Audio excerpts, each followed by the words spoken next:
here. So here we'll put down director. He's going to direct it back just like a mirror. Okay, so and this one here is going to do kind of the same thing. If it's going out, now an antenna transmits and receives. So he's going to help this guy here get the best signal he can. But that signal has to be tuned to that, which we just went over the tuning of it. Okay, so this is a Yagi antenna system. Let's look at the Yagis again. Okay, so we went over this to some extent. This here is your tuner. So you loosen all this. This goes to your radio. Okay, we said it's 0 here and it's something here. So this here is going to take this here guy and you're going to slide it out and in to tune it. So now you're going to have a tuning device down here, which we're going to go over in a couple weeks. You'll be looking at that tuning device. Okay. Now, what's important, do this same thing from here to here. Okay, just put a question mark. You can get on a computer and get calculators like you can for everything and get what you need, but this is important. From here to here is important. From here to here is important. This is important. This is important. This is important, depending on your wavelength.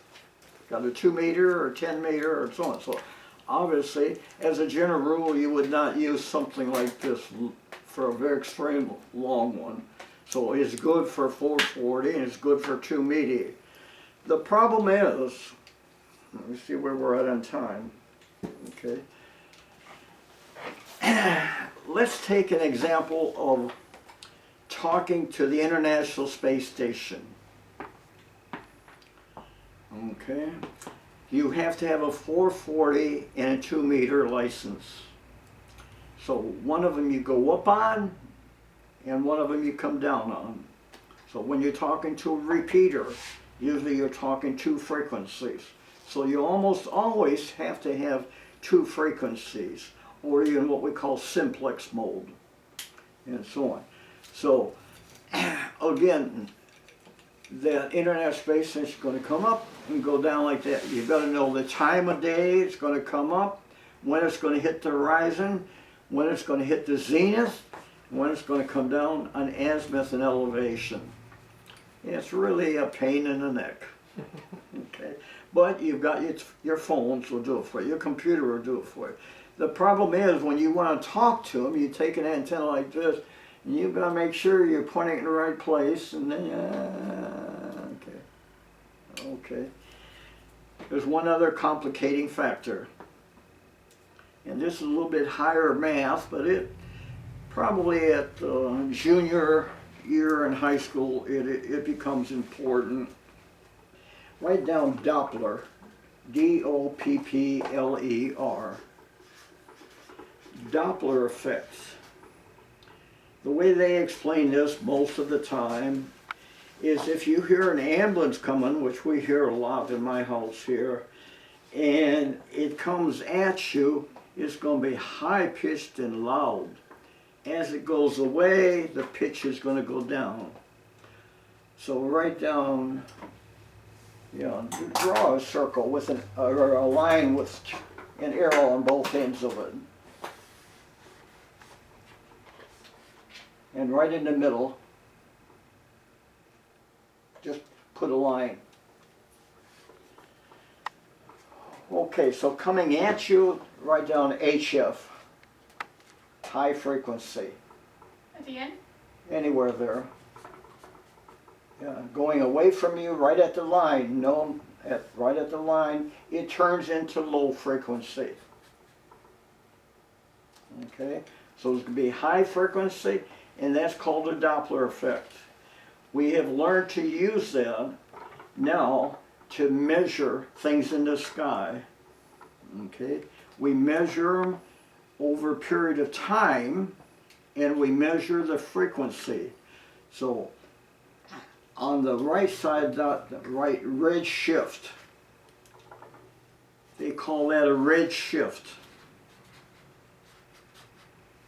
Okay, well, there's more to it than this, but basically the red, because most of the time we put red as things that are hot, things that are dangerous, and so blue, things that are safe. So as it's moving away from us, we measure on a time log that, and now we can tell how fast it's moving, and we can tell all kinds of things by mathematics. Okay, so that's the problem with this here. That's what I say. We want to talk to the satellite. Well, first of all, you've got to review what we did. We've got to find it. Okay, and so right there, and it's a long ways off, so we can't be too far, arc seconds off, just like in astronomy. And then we've got to follow it like so. The problem is, we've got to change the frequency. Every so often, we've got to change the frequency by 5 of whatever. Okay, so if now here we're at, let's say 440, okay, here's 445, 450, 450, and then it goes down, or vice versa. Kind of dependent on some factors, but the fact is, it's really a pain in the neck. And if you're talking to somebody somewhere and you lose the satellite, or you're here and it's there, you're no longer talking. Yeah. Okay, so this is not easy stuff. So what we have worked on is this one. First of all, most of these will have a handle in them.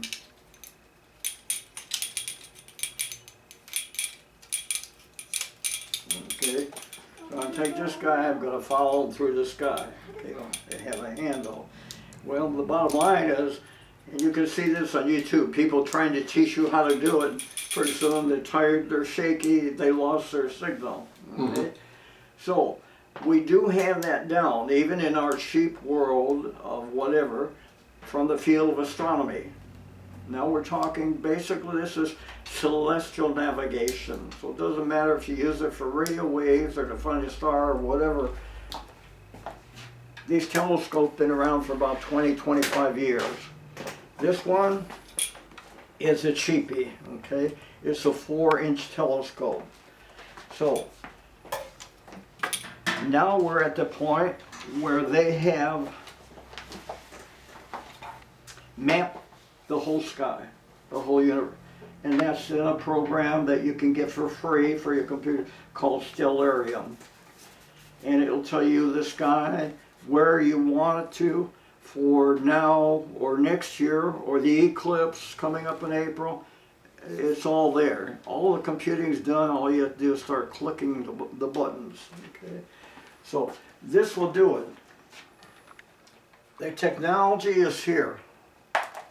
Okay, it's built into here and it's built into computer. You can do it wireless. This is where now we're moving away from 2 meter. This is no longer 2 meter. Anyway, these are made to be in. This is your radio transmitter and your antenna for this guy to talk to over Wi-Fi. Okay. So most of us know, we talked about before, this is either 2.4 or 5.8, more than likely. The other one for the radio people to understand is that in this same world, this is called science, industrial, and medicine, these two bands. The ham radio people have their bands. That's not the 2.4 or 5.8. Okay, so this is where you've got to start taking this knowledge from 440 band and your 2 meter band and start applying it to everything. a 60-meter band, a 5.8 gigahertz band, which is usually the video from your thing. So there's a lot to be learned. Now, one other thing.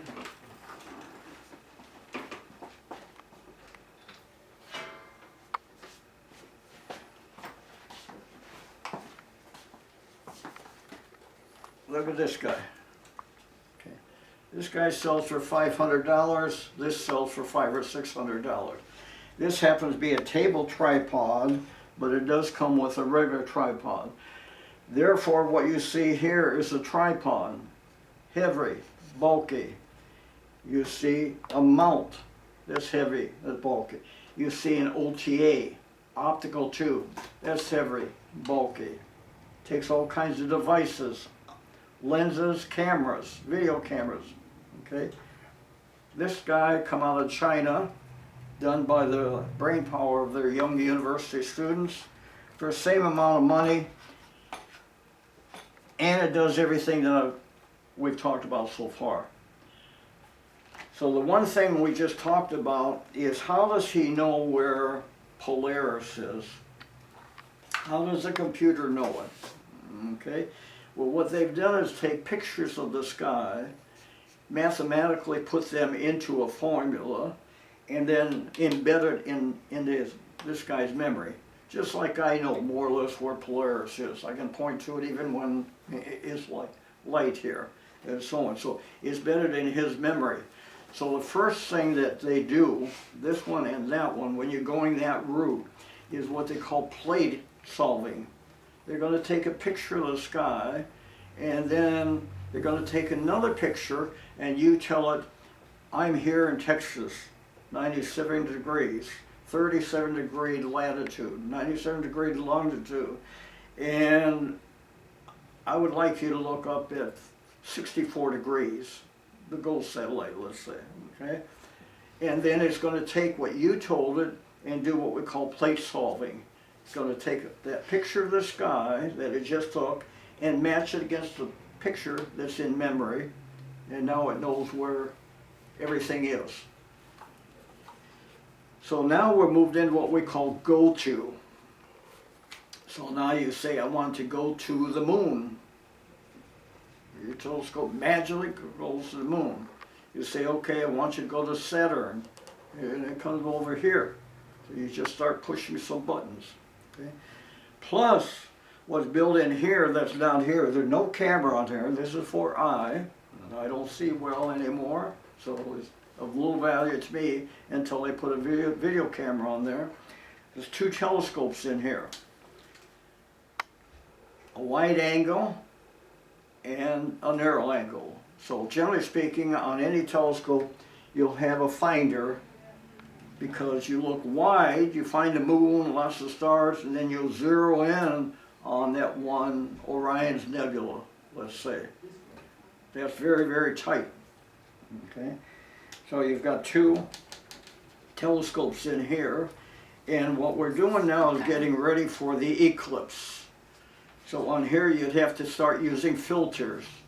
You have to put on filters that are very high density to cut out light. Okay, just wait. We'll be with them in a minute. I'll be with you in a minute. Okay. Okay. So it does plate solving, it does photography, and it does video. So just like in our drones, the drone that we have now will do almost all of the photography that we need done. The one that I have will do 6K, that's 6,000 pixels. You can buy one for 8K, which is better than any human eye. So our cameras now, just like the telescopes, have gotten smaller and smaller, and all that is built into one little device for $500. Now I want to end it by saying that this is not just a telescope for astrophotography. You can use this to look for birding, people who look at birds. You can see a bird in a lake. Out here at our lake, our university, our college has a pond there, and they have all kinds of birds there. you can track a bird and track them as a fly. We've actually on our website tracked drones flying with this. So it does a lot more than just at night. It can be used during the day. In fact, it started out as a daytime telescope. So anyway, next week we'll talk about antennas and their sizes, okay? So grab the tape antenna. No, he's got it.